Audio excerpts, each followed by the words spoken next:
Hey guys, it's me, Sean.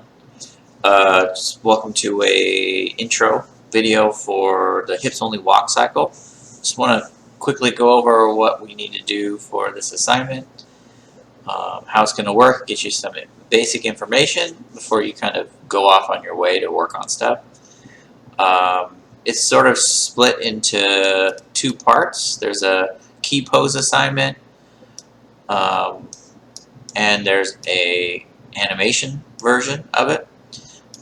So far I've created a sample of the step key version, which is the first part of this, and then I'll show you, walk you through how to animate it. I'm providing this rig mostly because you can unhide the hips later and use that to do your full body walk cycle in the next week. So there's kind of 2 weeks. So the first week is hip walk, then the next week is full body walk cycle. And then this is a reference from another class that had like front and back view, hips only. I'll put more references for that's the specific rig I was suggesting to use. There's a bunch, and just going through the different modules, there's a bunch of information on how to do a walk cycle, different walk cycles, some thumbnails on what happens with the feet. There's a couple of tutorials. If you find more, I'll throw them up, of hips only walk cycle. We're sticking with the hips first because it's much easier to animate.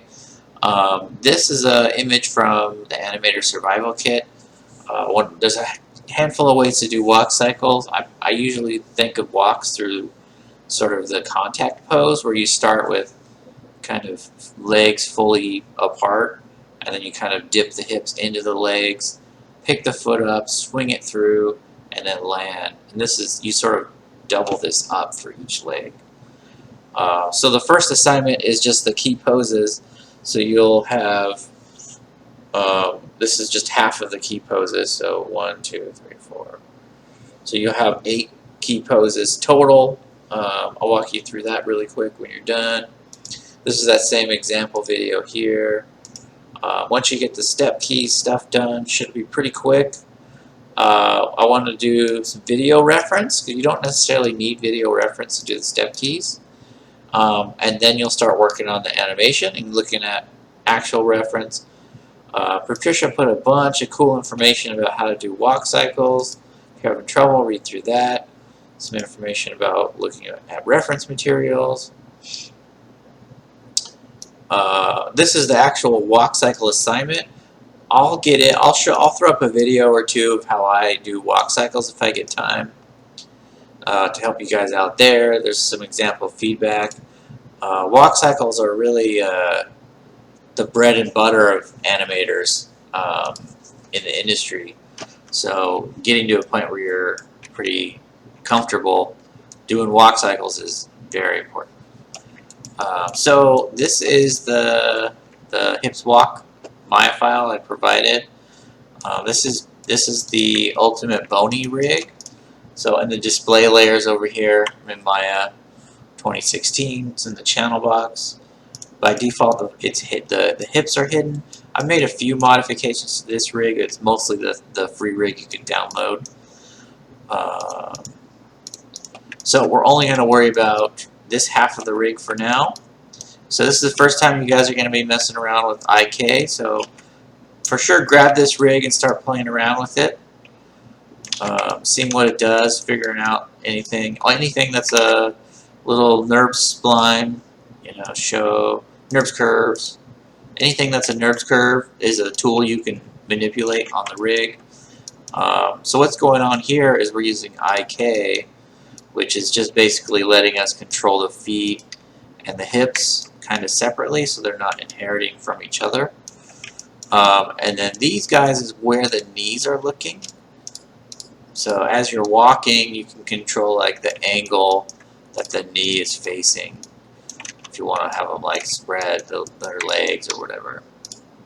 This is different from FK. There's an FK switch right here, 0 to 1. I'll set 1. So now this is an FK.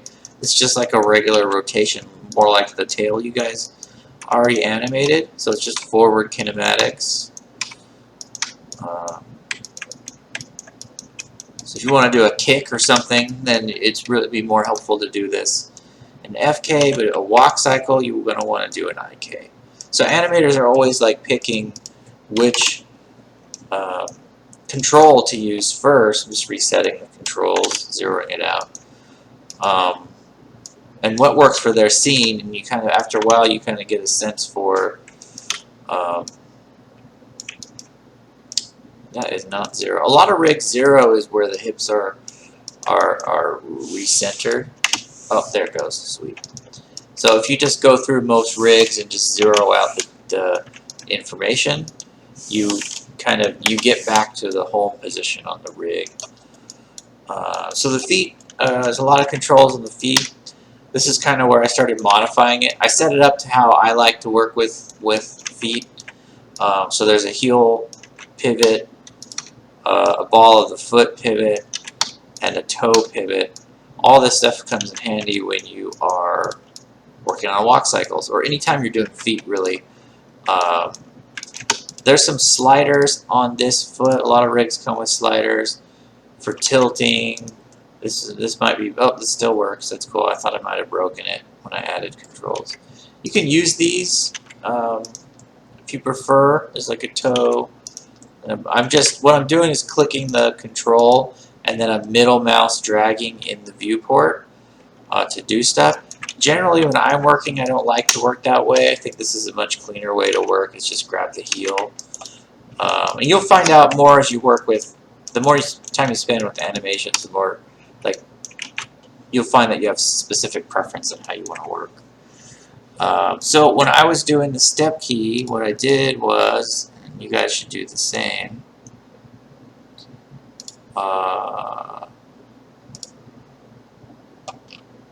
just held, oh, almost there. Here we go. I just had this kind of framed in the same viewport. Kind of worked from here.